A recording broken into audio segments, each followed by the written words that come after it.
Hey everyone, welcome to another video. My name's Will. I'm a neurodivergent person with autism, and I'm here with my friend Michael. Hey guys, I'm so glad to be here because our topic today is, will my son or daughter who has autism ever get a job? Or a better topic, a better phrasing of that might be for your child, what can I do now that's going to support my child for 5 years, 10 years down the track when they are getting a job? All right, Will, what's your story? Like, mate, you've had some ups and downs. Right now you work with us at Amazing Skills and we love having you with us. Like, what's your role at Amazing Skills?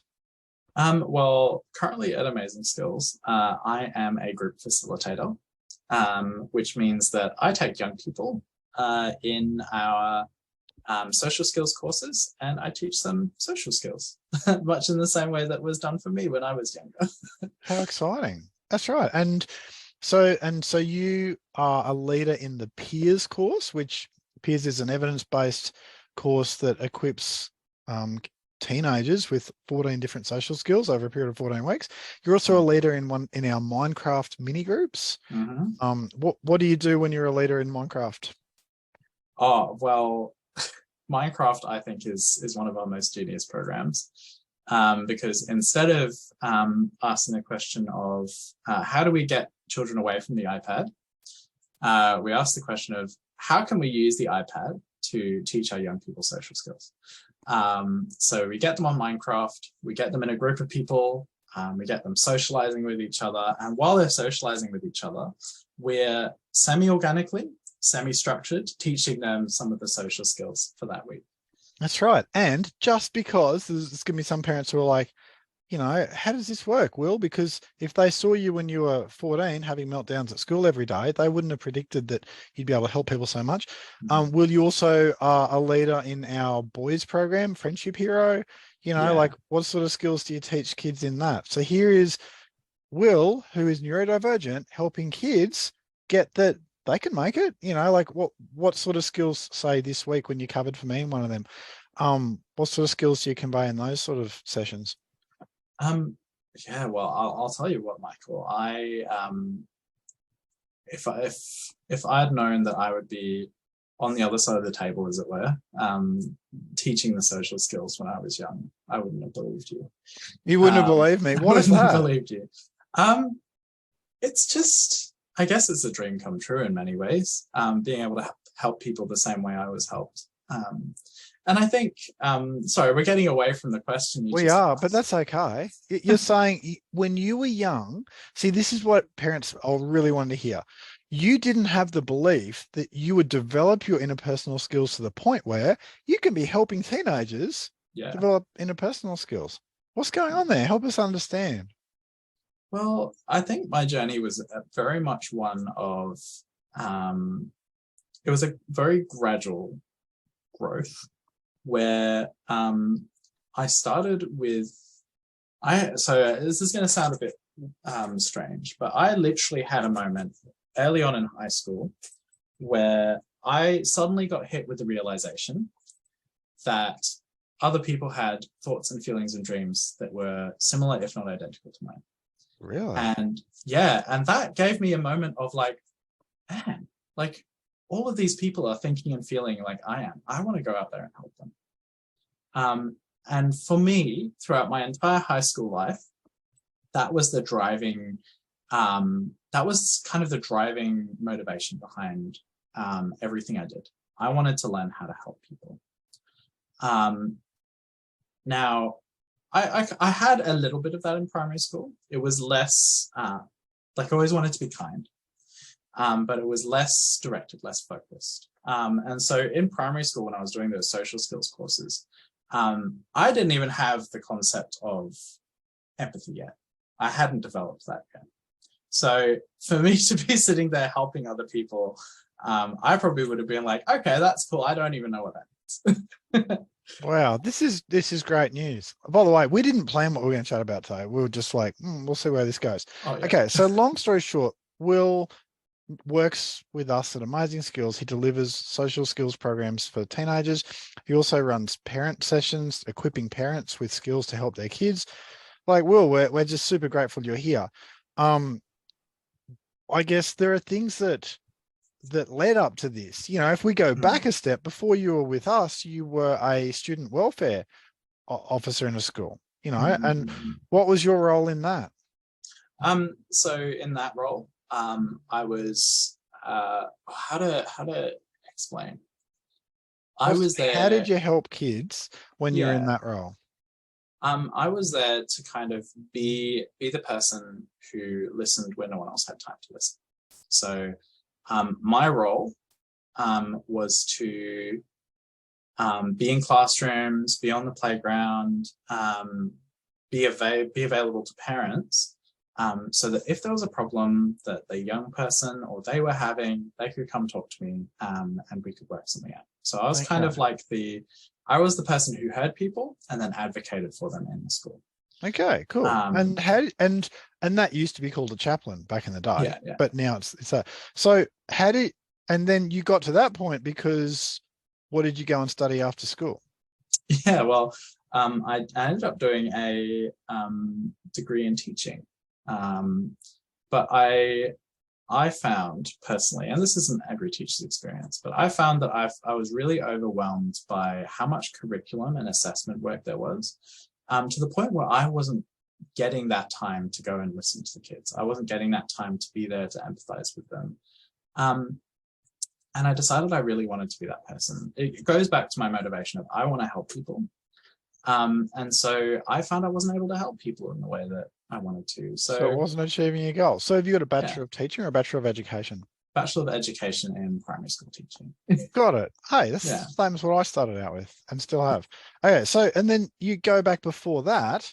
What are some jobs that you did along the way and how did they go? Because like, let's be real, I can vouch that you're really good at helping kids today. How old are you now? Mm. Well, Oh, I'm 25.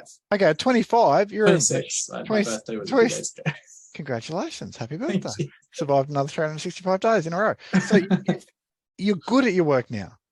Mm. Go back. Well, you said when you were studying to be a teacher in your last prac, you were like, this isn't really what I set out to do.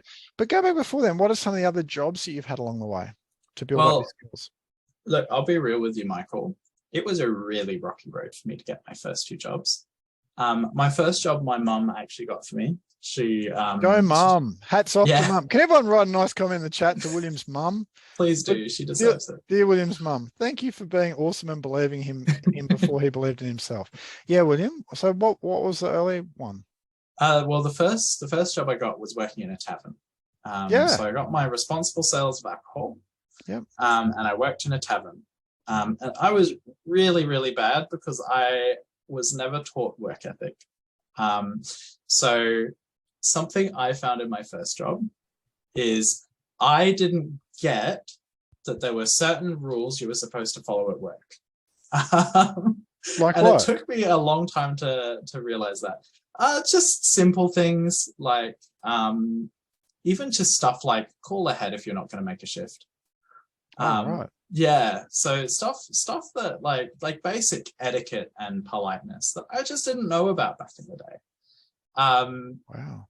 Yeah, I never did any like job courses or anything like that. So I didn't know like the really simple kind of social stuff that you really need when you're going into the workforce. Yeah. So So let's imagine in a perfect world, if yeah, someone had been able to equip you with the skills you needed for the workforce, say your mum, for example, yeah, it would have been giving you the formulas of things like, if you're not going to make it to work, here's what you do. yes, yes. It'd be, what else? What else could they have It's, helped you with? it's almost like a programming language as well. Those like, if this is happening, do this. So for example, if you know your coworker can't make it to work, offer to take their shift if you have the capacity for it. If you're at work and you don't have anything to do, don't just stand there. Have a checklist of things that need to get done and find one of those things on your checklist that needs to get done. Just little things like that of make sure, and it's hard to say because I've learned a lot of these skills organically as I've been in the workforce, probably slower than someone who is neurotypical. But have those formulaic approaches to things at work, especially when you're starting out. when you get into more professional jobs, like teaching, like, so my brain's flatlined, like social work, you kind of have those things in place at work. However, when you're starting at a restaurant, when you're starting at Macca's, if you're stacking shelves at Coles, those are the times where you need to have those really, really basic, if there's nothing to do, find something to do. If you're given a uniform to wear, make sure you clean that uniform after every shift. Just little things like that. That's good tips. Like, and who did you have to help you get those skills? Like right now, like you've learned a lot of skills, obviously. Back when you were like 5 years ago, how did you learn these skills? Was it learning the hard way when your boss told you, what are you doing wearing the same shirt? Like, how did you learn that skills? It was very, very much being told by bosses. Something that I did find really helpful. So my first job only lasted a month, as you might expect.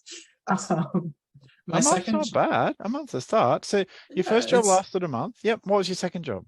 I can't remember exactly. I think my second job was working at Zambreros, which is, if you don't know, is a Mexican fast food company. And that lasted a little bit longer. And in that time, I was actually, I worked, sorry, my brain flatlined. I still didn't have a lot of those skills. Like, I still didn't know that you're supposed to call ahead if you're not going to make it to work, things like that. And so I actually ended up getting called up by my boss. And my boss said, hey, you really need to call ahead if you're not going to make a shift. And I actually, in a weird way, appreciated that, because then I knew you're supposed to call ahead if you're not going to make a shift. But then I ended up getting another job. And that job was, it was a program, I don't know if it still runs, but it was called the Green Army. The Green Army, did you say? Green Army. And what the Green Army was, it was a conservation group that worked with the local councils to essentially teach young people skills for entering the workforce as a biologist or as a council worker. Wow, okay. Yeah, so when I got into that program, that was specifically designed so that I was working and learning work skills as I was working. So if you can find a program like that, that's a great place to start. I wish I'd had that as my first job, because I would have learned so much and saved my poor bosses a lot of hassle. That makes sense. Yeah. You know what's come through my head though is, all right, it was a rocky road because you had to learn all these skills from scratch. You just didn't pick it up by osmosis, because that's the nature of being neurotypical. You need things broken into a formula and then you can nail it. Your parents did amazingly, because they equipped you with social skills courses and they gave you a lot of support. But it does sound like even they were a bit stumped as to how to really set you up. Yeah. So, yeah. Oh, sorry. That's a really good point you've raised. There's no rule book for this kind of stuff. There's lots of advice and stuff out there. A lot of generalizations that aren't rules. So then they're not a formula. You can't implement it. Like, makes it hard for someone on the spectrum. Totally. But my advice ultimately is, if you find yourself struggling with something, go find a course. Particularly for things like work skills, particularly for things like going to an event for the first time. I found, as someone with autism, I need to know the theory of something really well so that I can execute it. And actually, we had a situation like that recently with Amazing Skills, where we write feedback for our parents. And I was, I mean, on reflection, comparing it to my current feedback, I was writing really poor quality feedback. Let's just put this in context. At the end of each session that William leads, in his little mini group, I mean, often there's a couple of leaders, but Will has a couple of kids assigned that he needs to send feedback to his parents to let them know something that's positive, so that they can praise their child. Okay. Yeah. And Will, I guess, what would you say? Your feedback was rather brief for some parents. It's like, that's a really, really nice way of putting it, Michael. Yeah. And so what does a workplace who wants you to succeed do when your feedback is rather brief? Like, what did we do? Well, you guys got in touch with me, and you pointed out that my feedback was a bit brief, and then you gave me the tools and the support to help me to learn what it was you were looking for, and that was really helpful. When we have a co-worker called Sherry Ann, and Sherry Ann sat down with me, and she explained what kinds of things she does in feedback. She said, right, I usually write about 4 sentences. Here's what I put in my 4 sentences. And then usually I'll write a little something after those 4 sentences. That's good. So she's given you the formula, and then she also gave you some examples. And then yes, you're a Jedi Knight at giving parents the exact feedback they need now to help their kids feel like their effort was worth it. That's really cool. Yeah. And I don't like to boast, but I feel like because of that support, feedback's become a bit of a strength for me now. It is really, really cool. I can vouch for that. I don't have to ask for more information from you when we do feedback. It's really cool. I love that. But it's just like, I guess a workplace who is going to be good for someone who's neurodiverse is going to want them to win. So we want you to win. And then there was a spot couple of weeks ago. I remember I got a text from you while you were running one of your Minecraft mini groups. What was that text saying? So it's something that I didn't really learn about myself until later life, was that I get really overwhelmed by light and noise. Now, when we're on the computer, obviously we need to have a light on. You can see there's a reflection on my face. There needs to be some light so that you can see my expressions well, particularly when you're learning social skills. And then in the Minecraft groups, kids get really excited. They're having a lot of fun. They get noisy.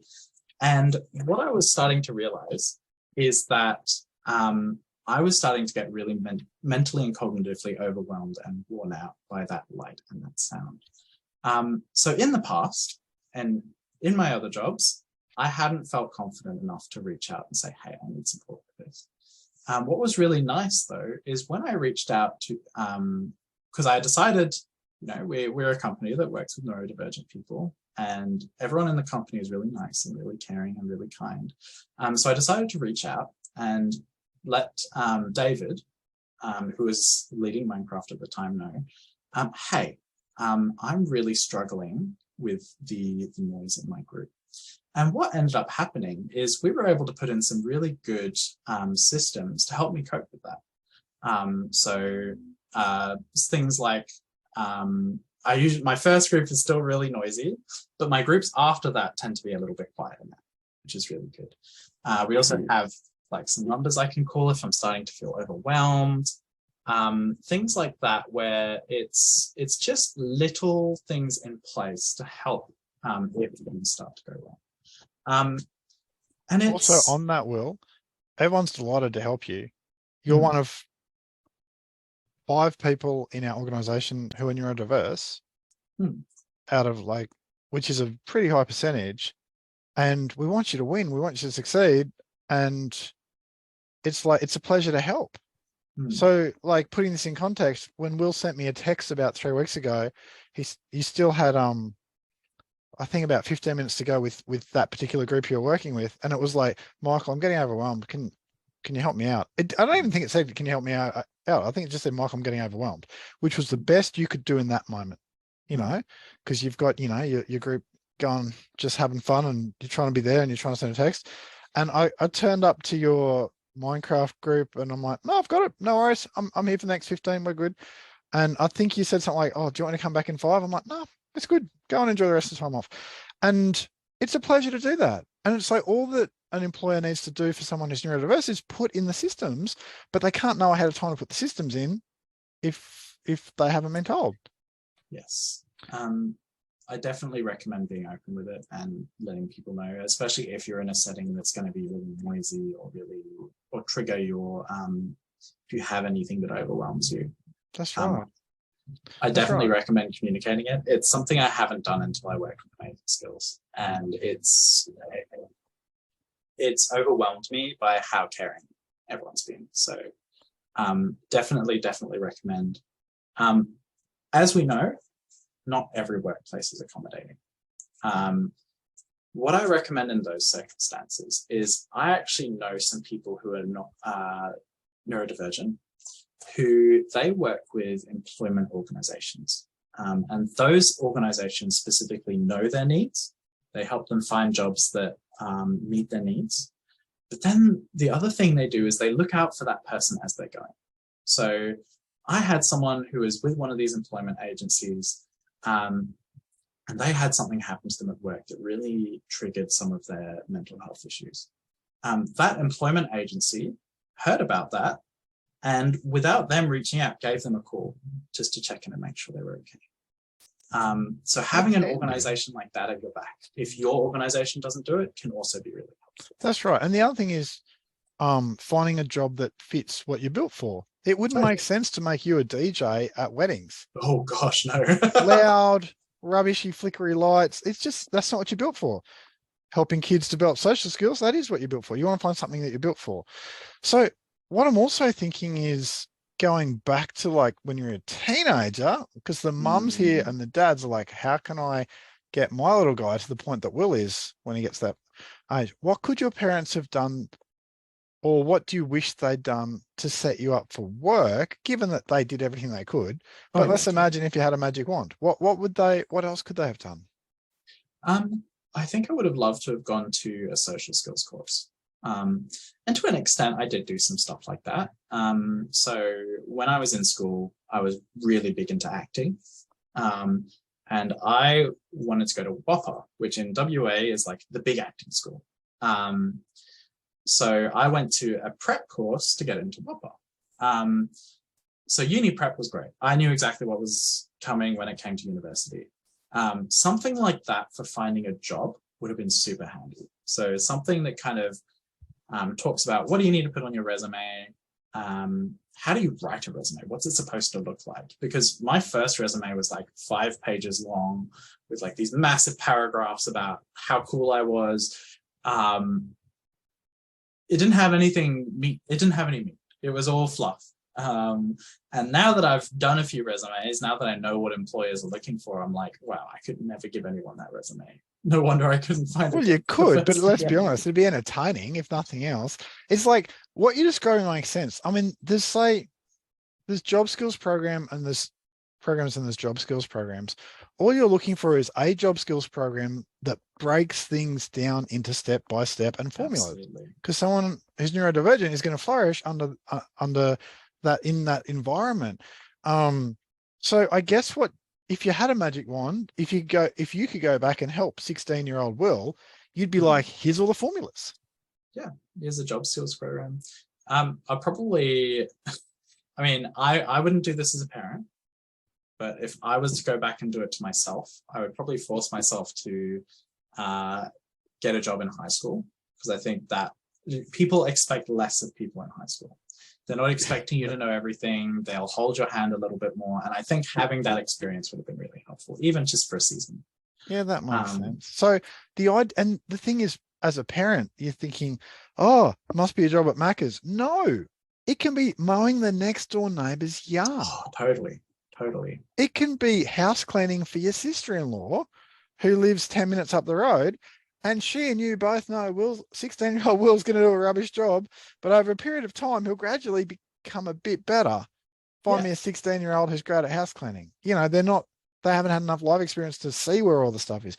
But it's like finding an ally who's going to help you to upskill your child for the purpose of upskilling your child, not for the purpose of having a clean house. What's going through your head, Will, when I suggest that? How would you have felt if that had happened with you? Totally. And I think it also teaches really good self-management skills. But then having that safety net of you being there to help them out and organize things gives them kind of, so we have this thing in teaching called the model of gradual release, which is exactly what it sounds like.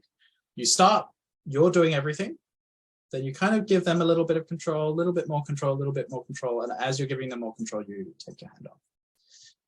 And what I love about what you've just suggested is that's kind of the midpoint. That's kind of where they need that. You've taken your hand off a lot and they have most of the control, but you're still there kind of to catch them if they fall. And what I love about those suggestions is that's exactly what you're doing. You're walking the neighbor's dog. You're talking to the neighbor and like asking, hey, is everything okay? Is there anything I should work on them with? you're kind of letting the neighbor know, hey, if they like take the dog and stand at the end of the street for 5 minutes and then walk back, you should tell them they've done a bad job. Like, you know, you're giving that like that back and forth of kind of almost facilitating a workplace experience for them, so that when they go into an unfacilitated workspace, they have those skills from that safer area. Do you know what's remarkable what you're saying, William, is my wife and I used to have one of my wife's friends who had a son who was neurodivergent, who would come and do our yard work about every 3 or 4 weeks. Okay. And mum stayed here with him while he did it. Now, she might be in the car reading a book if it was, well, I live in Canberra. It's usually a cold day. So but if it was a hot day, she'd sit in the under the back patio and just read a book, but she was here if he needed her. And sometimes she'd help him. My best guess would be those were the days where he was struggling a bit. So, but she was giving him skills and giving a young person job skills. It doesn't have to wait till they're old enough to go next door neighbor's place. Even when your son or daughter is 8, if you've got a checklist of 4 chores that each day your child does, put my shoes away, put my bag away, another one, and they have to tick it off and give it to you at the end of the day, and then they get whatever the reward is for, you know, doing a great job. You know, it might be extra 10 minutes of tech, it might be a chocolate, might just be a pat on the back, but whatever it is, it's like you're actually teaching them at that point to be systematic, manage ourselves, manage someone else's expectations. There's so much we can do. So what would you say to the mum, and wrapping up here, mum or the dad who's like, my child's 10, I fear that they'll never have a job. Okay. What would you say to them? I think the first thing is they'll find a job. That was quick. We can wrap up there. Solved, mum and dad. Okay. But if we were to elaborate on that a bit more, what would we say? We're really lucky in Australia in that we have a lot of supports for people to find work. Saying that, so rewinding a little bit, if they get to the age of 20 and they haven't found work, the likelihood is there's a program out there that will help them to find a job. So you've got a lot of systematic safety blankets that you don't even need to touch. They'll do. Saying that, we want our young people to be really successful. We want them to have the job that they want, not necessarily a job they're given by the government. My suggestions, if you want to get them to that point, is be gradual, work them up. Start with things like chores. Give them, you know, $5 for sweeping the back patio or doing the vacuuming. So, you know, obviously a job that's not going to break the bank, something that happens maybe once a fortnight. That'll kind of start to teach them responsibility. Then move up to kind of what Michael was suggesting, things like walking the neighbor's dog, that kind of stuff, those kinds of self-managed jobs for people that aren't you. Then maybe see if they can get a part-time job over the holidays, working at Macca's or something like that. And then by the time while they're doing that, maybe try and do some job skills courses. And then by the time they've graduated and they're looking for a job to help them at university or even just a job straight out of school, they will have all of that background, all of those life skills and learned skills to be ready to step out and be really successful in that first job and hopefully do a better job than I did in my first job. Well, it's funny you say that, because I think it's possibly very optimistic to think that. I think most people's experiences, like you've had a good run. You might look back at yourself when you're working at the tavern and be like, oh, if only he knew. But you've actually had a pretty good run because you turned up with a reasonable amount of skills. It's like we need to accept that our child's first job probably will last a month if we're lucky. Their second job will last 2 months if they're lucky. There are not many workplaces that are going to be super gracious with 16-year-old, 17-year-old Will, because there aren't too many workplaces where you can be that accommodating of someone, you know. You need to find the right job, and you need to have the manager who actually cares. And not just cares, but his manager has to be okay with him taking the time to care. You know, like there's so much that can go wrong. So we need our kids to walk in with expectations of, we'll see how long this lasts, give it a crack. You know, it's one of many jobs I'll have along the way. not putting all my hopes and dreams on a job at Macca's, But no, Yeah. I think it's like also realistic expectations. Well, you're inspiring. Um, I'm delighted that you're one of the people who helps our kids. Thank you so Thank much you. for what you're doing. Just keep being awesome. Yeah. And I guess final words, don't give up. If you're a young person looking for work, don't give up. No matter how many times you get knocked back, no matter how many jobs you lose, keep going. You will find that one job that is yours. That's right. And true story, Will didn't give up. He sent me his resume and a cover letter. I was like, he doesn't have the skills for what we're doing. And he sent it to me again a month later. And I'm like, I'll just give him a call, if I'm honest. And then I'm like, oh, this guy really cares about people. So yeah, what you're saying about don't give up. I would appreciate it heaps if people would write in the chat below what it is that you're doing now to prepare your 9-year-old son or daughter or your 15-year-old son or daughter for the workplace. And if you're someone who, say, has autism and is in Will's shoes of being 26 and things have helped you, write in the chat what they are. Help people. We love to help people. Will, thanks for hanging out. Thanks for being awesome. And let's catch people on another day.